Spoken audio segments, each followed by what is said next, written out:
예, 중소벤처기업진흥공단. 중소벤처기업진흥공단에서 제가 대리대출은 뺐어요. 이유가 뭐냐면은 중소기업진흥공단, 중소벤처기업진흥공단은 이 7년 미만과 7년 이상으로 나누고 왜 대리대출을 뺐냐면 대리대출을 내가 확정짓기보다는 그쪽에서 예를 들어서 그 은행에서 자금이 마련돼 있다라고 하면 대리대출로 쓰시죠. 뭐 이런 식으로 얘기를 하다 보니까 내가 이걸 대리대출로 해야 될지 뭘로 해야 될지 내가 선택할 수 있는 상황이 아닌 거야.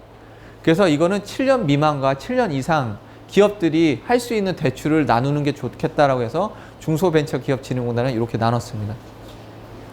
자, 중소벤처기업진흥공단은요, 기업을 먼저 소개해야죠. 이게 이름이 바뀌었어요. 원래는요, 중소기업진흥공단이었어요. 근데 중소벤처기업진흥공단으로 바뀌었어요. 네. 제가 뭔 얘기 하려고 하냐면요, 그 대통령이 바뀌잖아요. 그럼요, 이 기관들이 이름이 바뀌기 시작해요. 때에 따라서는요, 홈페이지 사이트도 바뀌고요. 그리고 우리가 얘기하고 배웠던 확인서들이 이름도 바뀌기도 합니다. 그리고 기관이 달라지기도 해요. 과학기술부가 갑자기 생겼다가, 갑자기 벤처부가 생겼다가, 아니면 뭐 소상공인, 뭐 진흥회가 생겼다가, 이름이 바뀌어요. 하는 일은 똑같은데. 그러면서 사이트도 전체적으로 싹 한번 바뀌죠. 그럼 어떻게 되는지 아세요? 내가 클릭했던 그 장소에 그 클릭할 게 없어. 네. 그러면 헷갈리기 시작하는 거야. 그러면서 어떻게 해야 될지 몰라요. 네. 그런데 고객과 같이 생활을 하다 보면요, 이게 어디 있는지 가장 빨리 알 수 있어. 네. 그래서 고객이 무엇을 요청하든 간에 그것을 빨리 해보다 보면은 이런 것들도 빨리 할 수 있습니다. 그때는 빨리 적응하는 사람이 앞으로 5년을 먹고 사시는 거야. 네. 중소벤처기업진흥공단? 아, 중소벤처기업. 그래서 맨날 헷갈렸죠. 중소기업벤처진흥공단, 벤처중소기업진흥공단, 뭐 이렇게. 뭐 얘기할 때마다 약간 얼뛰기 같아져 보이는 거야. 폼을 딱 잡고서, 네, 벤처기업진흥공단. 뭐 이렇게 하죠. 싫어, 이렇게 되는 거죠. 그렇죠? 자, 정책적 지원이 필요한 우수 중소기업의 장기 저리의 자금을 공급하는 기관인데요. 대부분이 직접 대출이다라고 보시면 됩니다. 자금 신청 기준을 보면은 중소기업에 해당하는 기업에 해당되고요. 세 가지로 나눠요. 창업기의 자금인 7년 자금과 그 7년 미만 기업과 성장기인 7년 이상 된 기업과 네네 잠깐만요. 7년을 초과한 기업. 네. 그리고 나머지는 기타로 나눠져요. 그래서 업력 7년 미만은 창업기라고 봅니다. 그래서 우리가 창업기다라고 하면 7년 미만을 얘기하고, 그리고 창업 중소기업이다라고 하면 7년 미만 기업을 얘기해요. 이해되셨죠? 자, 성장기는 업력 7년 미만, 7년 이상, 만 7년 이상, 네, 만 7년 미만. 네. 기타는 구조조정, 뭐 긴급 경영 안정자금 이런 게 좀 있습니다. 이거 역시도요, 정책적 우선 사항에 고려해가지고 자금을 지원을 해줍니다. 네. 대부분 이거예요. 대부분 고용, 수출, 창업, 기술, 이거와 관련돼가지고 우선권을 줍니다. 이 정책 우선도 평가라는 게 거의 이거예요. 그러니까 어떻게 하셔야 돼요? 다음 연도가 되기 전에 그 12월이든 11월에 이미 정책 우선도에 맞는 것에 대해서 하셨어야 됩니다. 예를 들어서 지금은 청년을 한 명이라도 고용한 기업에게 일자리 창출에 대한 자금을 지원해 주겠다, 융자를 주겠다라고 하면은 그 전년도에 청년을 고용을 했었어야 되는 거죠. 왜냐하면은 요번에 보니까 고용과 관련돼 가지고 그 고용보험에 대해서 떼우세요라고 할 때 어떻게 떼우라고 해요? 2021년 12월까지 거를 떼우세요라고 해요. 그 2021년 12월에 청년이 들어왔어. 2022년 1월에 청년이 들어왔어. 차이가 크다고. 아시겠죠? 사업이 진행되기 전에 이러한 것들을 준비하셔야 되는데, 중요한 포인트가 뭐냐면요, 이거를 많이 할 필요가 없다는 거야. 7년 미만의 기업들은 쬐끔만 해도 된다고. 기술적으로 해가지고 연구소가 있으면 되고, 그리고 특허와 관련돼 가지고 별거 아닌데 특허를 하나 갖고 있어. 그러면 땡이라고. 수출과 관련돼 가지고 해봤어만 돼도 가점이 되고, 청년을 고용했어. 그 사람의 급여가 실제로 4대 보험은 넣고 있지만 최저시급은 높고 최저시급보다 되는데 한 달에 급여 100만 원밖에 안 줘. 일은 적게 시켜. 청년 고용했잖아. 그래도 된다고. 정책적 우선사항에 맞게끔을 먼저 설계해 놓는 게 좋습니다. 네, 7년 미만 기업들은요.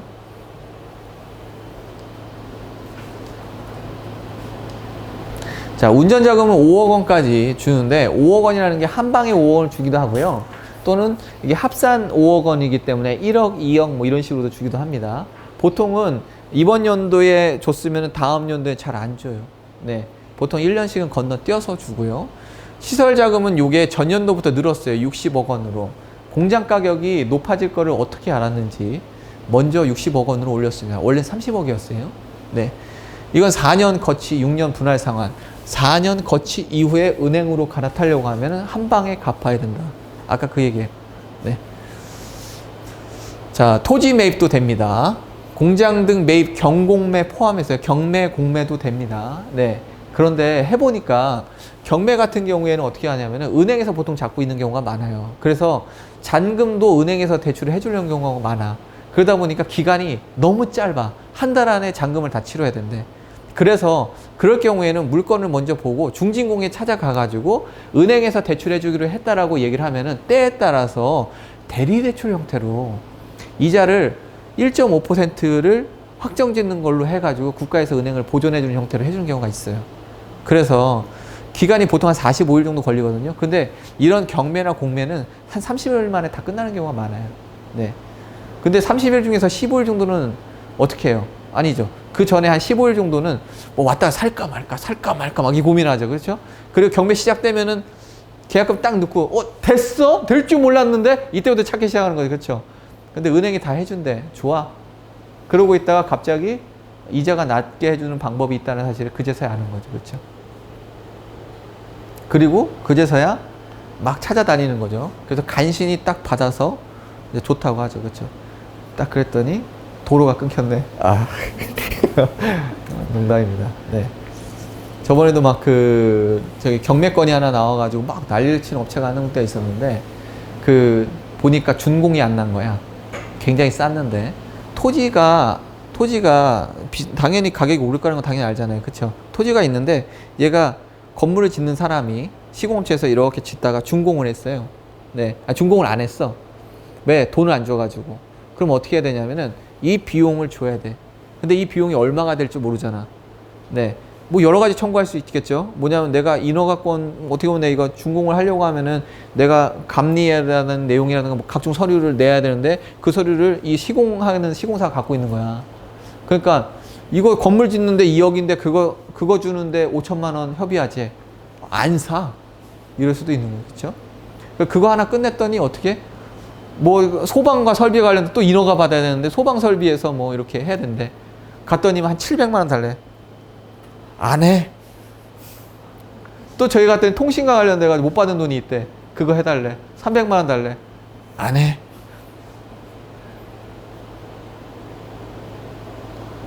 이거 제가 했던 거예요. 네, 제가 이거 처리해봤어. 네, 의정부까지 가서 소방 설비 처리해봤고 통신 설비에서 300만 원에서 처리해봤고 그랬어요. 왜냐하면 기존 업체가 망가지면서 이 비용들을 못 준 거야. 땅값이 얼마나 천정부지로 오르든 뭘 오르든, 예? 뭐 많이 올려두면 뭐해.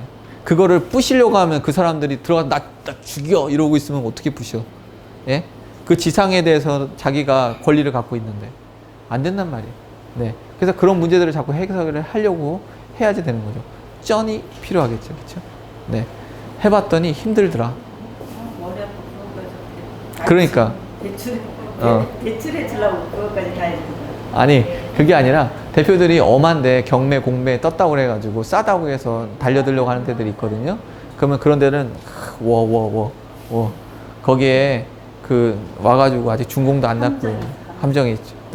딱 했더니 30억인데 이거 한 15억만 내래. 갔더니만 땅값하고 공장 가격은 12억인데 설비 가격이 15억이야. 네? 15억짜리 설비 어차피 버릴 거 3억에 주는 거야. 그래서 15억이래. 난 필요 없는데. 예. 그리고서 뭐라고 그래? 이 기계는 핫팩을 생산하는 기계래. 우리하고 좀 연계가 될까? 우리 플라스틱인데? 전혀 연계 아니고 그 치우느라고 더 비싸지. 그죠? 제가 지금 한 업체는 2년 전에 제가 만났던 업체입니다. 네. 그랬다고.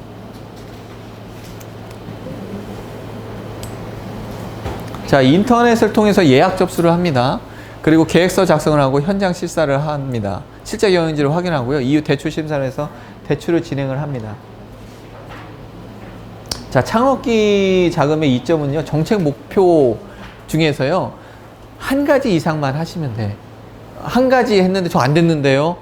제가 얘기하는 건 최소 한 가지는 하셔야 돼. 목적에 맞아야지 자금 대출을 해주지. 네. 타자금에 비해서요. 많은 자금이 배정돼 있어요.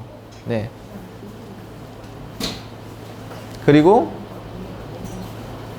예를 들어서 정책 방향이 이점이 있잖아요. 고용이 증가됐잖아요. 그러면 고용 증가한 사람한테 주는 자금이 따로 있어. 매출은 없는데. 네.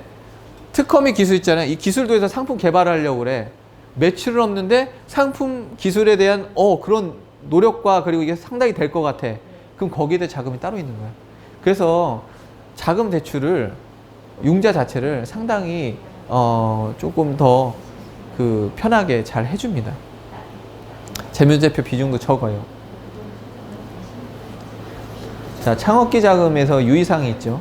여러분이 정보를 전달할 때 지금 드렸던 자료화에는 온라인 신청 방법에서부터 다 있어요. 네, 그걸 참고하시되 오늘은 이 내용을 보셔야 되는 부분이 있는데 예약 방문은 일주 이내에 자금 부여가 되지만 현장 실수 후 축소되는 경향이 있다. 이게 뭐냐면은 대표님한테 자금 부여가 됐다고 딱 떠요. 그러면서 뭐라고 하냐면 2억 원 정도 자금 부여가 됐습니다. 라고 하는 거예요. 그럼 어떻게 해? 대표님! 희소식! 2억. 우리 5천 나올 줄 알았잖아. 2억 나온대. 희소식. 아니라고. 현장 실사를 딱 나왔더니 실제적으로 여기는 이거는 진짜 제조업이라고도 볼 수 없는 업체들이고 그러니까 어떻게? X 아니면 축소 이렇게 한다면 근데 문제가 뭔지 아세요? 2억 오케이 대표님 된대. 그 순간에 어떻게 해요? 야 내가 아는 전문가가 2억이 된대. 그럼 어떻게 해? 이걸로 5천 나가야 되고 내 자동차 5천 나가야 되고 내 4천 나가야 되고 이미 다 해놨어. 그러면서 계속 물어봐. 언제 나와요? 금액 언제 나와요? 대표님 현장 실사가 나오고 나서 그 다음에 나옵니다. 알겠어요. 현장 실사 언제 나와요? 현장 실사 나왔어. 돈 언제 나와요? 이래. 그 딱 나왔더니 7천 나왔어. 야 너 일로 와. 야 일로 와. 야 너 이거 뭐 하는 얘기야? 그런 거지. 그러면 이제 우리 가가지고 대표님 2억은 안 됐지만 7천 나왔으니까 제가 좀 제가 좀 말을 못해요. 대표가 왜냐면은 화가 났어. 내가 갖고 있는 자금 계획이 다 안 됐거든. 그래서 보수적으로 얘기해. 보수적이라는 게 뭐냐면 50% 짝입니다. 대표님 2억 됐지만 이게 1억도 나오고 그렇습니다. 그러니까 끝까지 잘 나올 수 있게끔 대표님께서 현장 실사를 잘 받으셔야 됩니다. 자, 예측이 가능해야 됩니다. 왜냐하면은 갑자기 많은 자료를 준비하라고 해요. 갑자기 이틀에서 3일 전에 그 현장 실사를 나갈 테니까 이 서류 다 준비하세요. 이렇게 얘기를 합니다. 네. 그러면 대표가 어떻게 돼요? 화가 나지만 어떻게 해요? 대출은 받아야 되니까. 네? 그러니까 어떻게 해요? 준비하기 시작하죠. 그렇죠? 근데 준비하는데 어떻게 준비해요? 씩 되면서 준비하죠. 그렇죠? 네. 그 자료들을 직접 준비하기가 너무 어려운 거예요. 그러면서 씩 되면서 준비합니다. 그러면은 대표가 준비해야 될 자료 중에서 씩 되면서 준비해야 될 자료들이 뭔지를 캐치를 해가지고 해줘야 되는데 대부분 뭐냐면은 건축물 등기대장 뽑는 걸 그렇게 힘들어요. 네. 대표님 그거요 인터넷 등기소에 가서 인터넷에 등기소가 설치됐어? 이제 거기서부터 이제 꼬이기 시작하는 거죠. 그렇죠? 네. 인터넷에 등기소가 예전에 설치되었습니다. 거기서 건축물 등기대장도 해서 토지대장도 뽑으셔야 토지대장은 거기가 아니라 또 이쪽에서 뽑으셔야 됩니다. 그 순간에 갑자기 막 상실감이 커지기 시작해요. 네. 그러면서 대표가 뭐냐 그러면 내가 잘 모르겠고 내가 그냥 갔다 올래 하고 등기소를 갔다 오는데 등기소가 쫙 있는 거죠. 갔다 왔더니 이렇게 얘기해요. 대표님 건축물 등기대장 공장권만 빼면 안 되고 대표님 집 거도 뽑아야 된대요. 그걸 왜 이제 얘기해? 라고 하죠. 그렇죠? 왜 이제 얘기해? 야, 근데 나 이거 전세인데? 근데도 여기 전세더라도 하래요. 그래서 이제 막 욕을 하기 시작하는 거죠. 네. 네. 우리한테 욕하는 거 아니고 하늘에 대고 막 욕하는 거예요. 그러면서 막 숫자 막 얘기하잖아요. 개도 찾고, 그 다음에 소도 찾고, 말도 찾고, 다 찾죠. 그렇죠? 네. 왜냐면 거기 안에 누가 근저당을 잡아놓으면은, 그렇죠? 근저당은 그 돈을 갚으려고 할 수도 있구나, 또는 리스크가 있구나, 이런 생각을 해요. 전세 자금도 날릴 수도 있잖아. 그러니까. 그래서 그런 것들을 꼭 봅니다. 자, 소상공인 기준은요, 소상공인으로 가야 돼요. 네. 그럼 아까 전에 기준에 봤으면은 10명 미만은 안 된다고 했잖아요. 10명 미만은 소상공인이었잖아요, 제조업은. 나머지는 5인 미만은 소상공인이었잖아요. 그런데, 중소벤처기업진흥공단에서는 그런 소상공인은 안 된다고 했는데 예외사항이 있어. 첫 번째 예외사항, 제조업이면 된대. 두 번째 예외사항, 국내에서 유통되고 있는 것을 유통하거나 판매하는 행위들을 하는 데들은 된대. 세 번째는 네가 뭐 하는지 모르겠지만 국가에서 정책 우선도에 맞게끔 막 IT도 하고 뭐 그린 사업도 하고 이런 거와 관련된 업종들은 된대. 그러고 나면 안 되는 데가 별로 없어요. 네. 근데 안 되는 데 중에 특이한 곳이 뭐가 있냐면 음식과 관련된 부분들이 잘 안 됐어요. 음식을 가공하거나 아니면은 그거를 도소매하거나 아니면은 그런 데들이 잘 안 됐어. 그런 데들은 적어도 매출이 한 20억에서 50억 이상 돼야 되고 직원 수가 안 되면은 그 정도 돼야 된다지. 그래야지만 됐어요. 그래서 도소매들은 잘 다루지 않는 이유가 그런 것 때문에 그렇습니다. 도소매다 하더라도 5인 이하인데 국가에서 하고 있는 국내에서 생산된 것을 유통하고 도소매를 하지만 그렇지만 매출이 너무 낮거나 그렇게 경우에는 잘 안 해줍니다. 네, 그래서 안정적으로는 제조업. 제조업인데 5인에서 6인 사이래. 그러면은 제조업이니까 돼. 그리고 소상공도 되네? 아시겠죠? 중복해서 해도 상관없어요. 자, 정책 우선도가 중요하므로 요건을 갖추고 신청하는 것이 중요합니다. 이렇게 됩니다. 자, 마지막.